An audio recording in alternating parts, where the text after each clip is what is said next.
Now the season is officially done and dusted. It has been a long one. It has been a very, very long one. It's been a grueling season, grueling campaign across Europe. I think, especially in the Premier League, it's not been fun. It's not really been that entertaining. But the Champions League has given us some form of respite, and of course, we saw last night PSG versus Arsenal. PSG going back to back, beating Arsenal on penalties. Gabriel with the miss.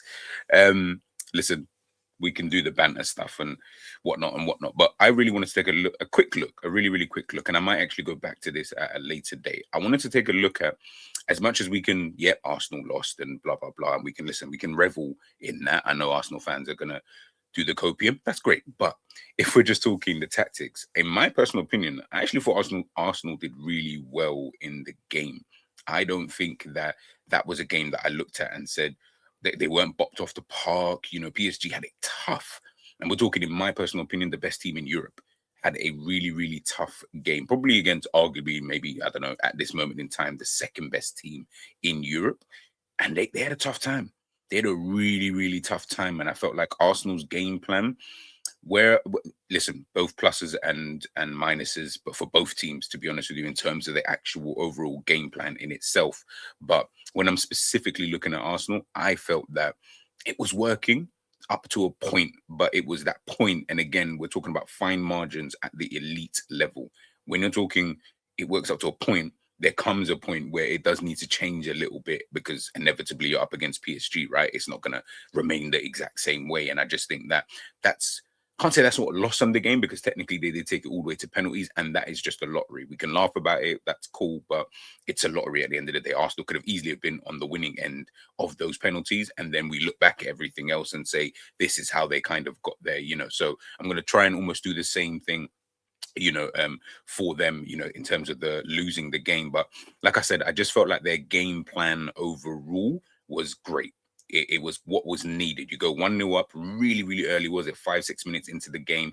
And then you can almost implement what you actually want to implement, because you have that lead. And once you do that, you're probably the best team in Europe in terms of, you can't break these guys down. Like you really couldn't. It took a moment. And again, this is the difference. Fine margins against an elite team, they will find a moment. Doesn't matter how good you are, you cannot stop that moment. Whether they capitalize, obviously, is a different story. They will guaranteed get that one moment. That I can be as sure as I possibly can be when you come up against elite teams, especially in the attacking sense, like a PSG. They will guaranteed get that. They got that with the penalty, because otherwise, how else were they gonna? They didn't look like really scoring. Arsenal, to be fair, didn't look like scoring either, but they didn't need to. They already had the goal. Do you get what I mean? So once Arsenal did that, yeah, it was just one of those kind of things. And I think obviously when we're even looking at like the extra time, it just kind of petered, you know, it kind of self out. But I wanted to take a look like real quick, right? And like I said, I might come back to all of this at a later date. So obviously these are just a couple of the stats, obviously from the game, you know, in itself. Obviously the possession we already knew, possession lost in the middle third, PSG with 37, Arsenal with 51, moves kind of breaking down in that final third. Again, these are the kind of things, and I think if you implement those tactics but with better players in the forward areas, I think maybe you can actually get a bit more joy in regards to what Mikel Arteta was trying to do. Unfortunately, you've got, listen, with no disrespect, Saka, in my opinion, was good on the defensive end, but he offered you nothing going forward.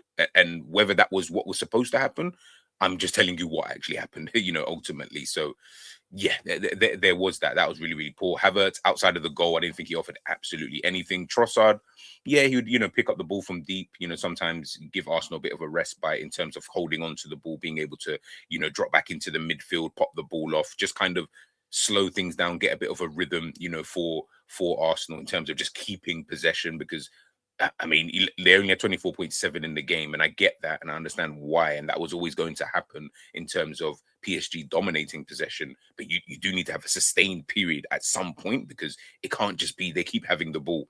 Like I said, you're up against a really, really quality team. And I felt like Trossard was probably the better attacker, especially in that first half for me, anyway. And then obviously Madueke came on, and he really started to affect things, and of course almost got that penalty.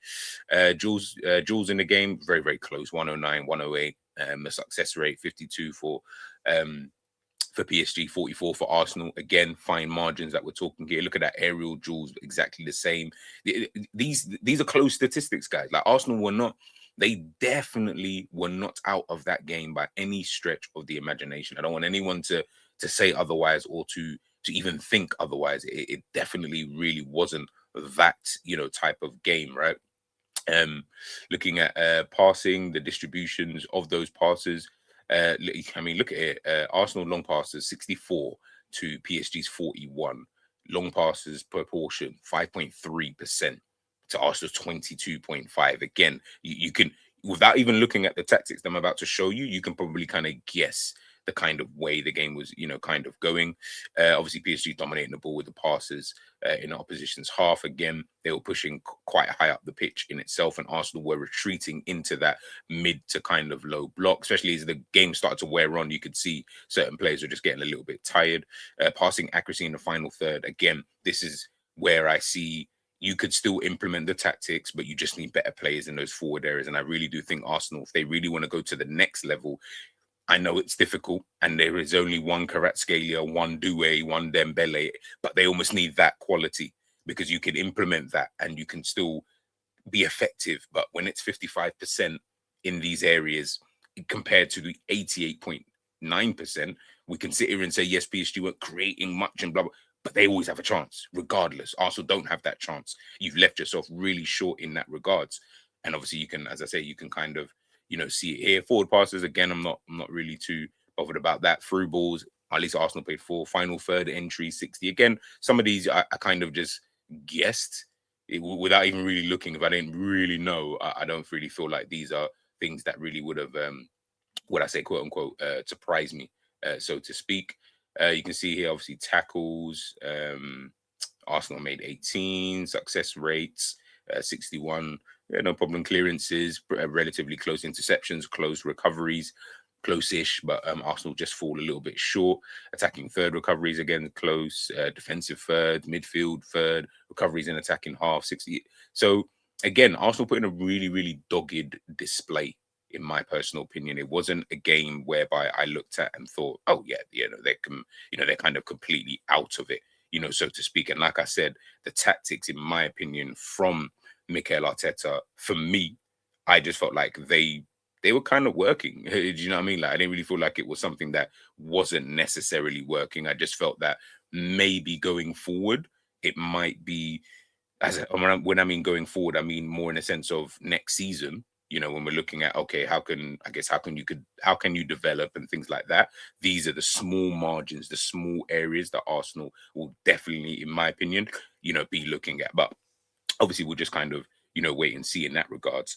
Obviously, you can see here, obviously, with the passing network and stuff like that, one of the main things that I wanted to talk about anyway is Arsenal were really good at making PSG go wide in these kind of moments, right? We all know Vitinha, Ruiz, Joao Neves, then you've got, Marquinhos, Pacho, when they want to get involved in the game and things like that, right? That central area of the pitch, that's probably where that's the hub of the team. Just like with most teams, it is kind of the hub. You can see, especially in that first half, that PSG were finding it quite difficult to really get those combinations going. And Arsenal were doing really, really, really well in terms of shifting them out wide into those kind of areas. Now, for PSG, you can see here, when PSG were getting shifted out wide, shall we say, my only issue was you were having these kind of moments here where you can see, player dropping deep to obviously pick up the ball, right? I think that's Ruiz. Obviously, he's got the ball there. He's about to pass that ball in. You can see Kvaratskhelia. There is space in behind. PSG weren't exploiting that enough. Now, I understand you can say, yeah, but it's difficult. And I do get that. But there was spaces. There was 100% spaces in that Arsenal back line, because at times, Saliba, as you can see, he's pushed himself a little bit forward.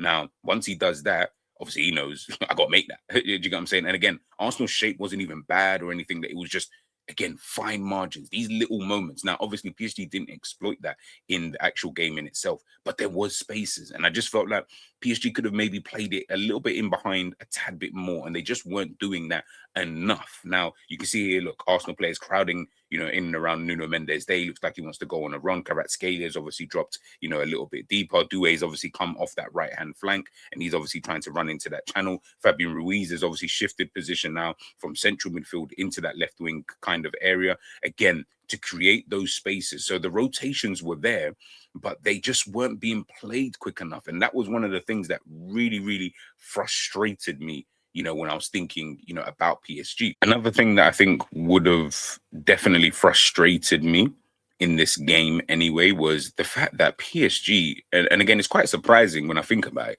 they were just moving the ball a bit too slow. Like I said, obviously you got like the ball, let's say Fabio Ruiz has got the ball, here. If he obviously pops that pass into Ousmane Dembele, as you saw with the graphic there was these kind of spaces here.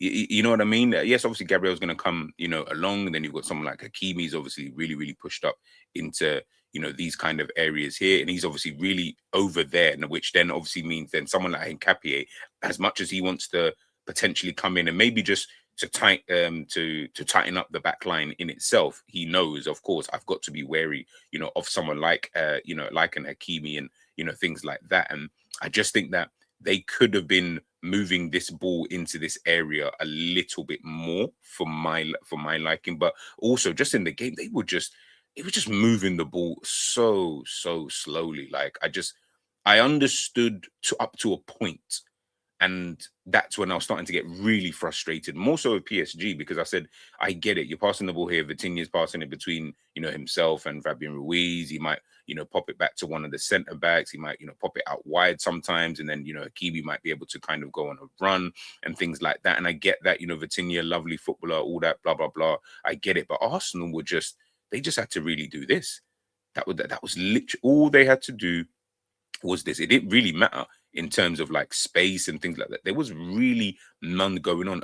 Odegaard, I felt, was really, really good in terms of allowing for Arsenal to press, but press in an organized and disciplined manner. So obviously when he came off it, I agree, it did actually kind of falter a little bit. Not crazy, but Arsenal were already getting tired at this point. So it was always going to kind of happen. So I guess it's coincidental more than anything else, but he was helping quite a lot. I know he gets a lot of criticism from Arsenal fans, and maybe rightly so. I mean, I like him; he's a good player. But I just felt that when he was there, Arsenal were just so organized. He would help with it. It's almost like he helps here, especially with someone like Kai Havertz. Of course, Havertz, after a while, he was just kind of shot. After his goal, to be honest with you, it seemed like he'd done his job and it was, kind of game done. But if Havertz is obviously trying to press and things like that, Odegaard, again, smart pressing, but he's gesturing to other players, make sure we, get back in line and, et cetera, et cetera. Declan Rice, obviously just being Declan Rice. I thought he had a calm game.